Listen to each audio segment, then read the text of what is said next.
12 ராசிக்கு 12 கட்டம் கொடுத்துருந்தா எங்கே நீங்கள் சுற்றி வந்தாலும் ஏதோ ஒரு வீட்டுக்குள்ளே போய் உட்காந்துக்கலாம்.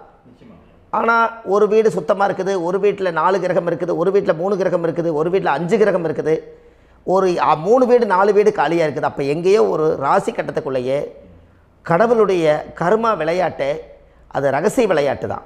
அப்போது இந்த இடத்துல தான் உங்கள் ஜாதகத்தில் முடக்கு இருக்குது.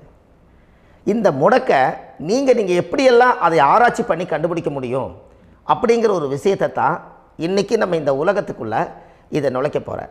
இப்போ அப்பா செய்த பாவம்னு ஒன்று இருக்குமில்லங்க ஐயா, நம்ம அறியாத வயசில் தெரியாதில்ல, அப்பா செய்த பாவம்னு இருக்கும். அப்பாவுடைய சொத்து பிள்ளைக்குத்தானா, அப்பாவுடைய பாவம் பிள்ளைக்குத்தானே, என்னங்க ஐயா? சரி, அப்போ தாத்தா இருக்கிறாரு, தாத்தாவுடைய கர்மா உயில் எங்கே எழுதி வைக்கிறாருங்க? அப்போது மகனை விட்டுறாரு. அப்போ தாத்தா மாதிரியே முகம் இருக்குது, தாத்தா மாதிரியே அவருடைய நடை உடை பாவனை இருக்குது, அவர் தாத்தாவுடைய ஜீனு தான் அப்படின்னு இவர் சொல்லும்போது, அப்போ தாத்தாவுடைய சொத்து பேரனுக்கு சொந்தம்னா தாத்தாவுடைய பாவம் எங்கே போகுங்க? Very good. அப்போ அப்போது இந்த கர்மா எப்படி டிரான்ஸ்ஃபர் ஆகுதுன்னு உங்களுக்கு தெரியுதா?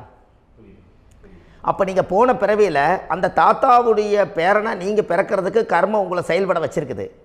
அதனால் நீங்கள் தாத்தாங்கிறீங்க. அதனால் அந்த கௌரவமாக எங்கள் தாத்தா சம்பாரித்த சொத்து நான் தான் அனுபவிக்கணுங்கிற விதியை நீங்கள் உருவாக்கிறீங்க. அப்போது இந்த ஜாதகத்தில் அந்த ஊழ்வினை தோஷம்தான் ஏதோ ஒரு வழியில் உங்களை கர்மாவை செயல்படுத்துது.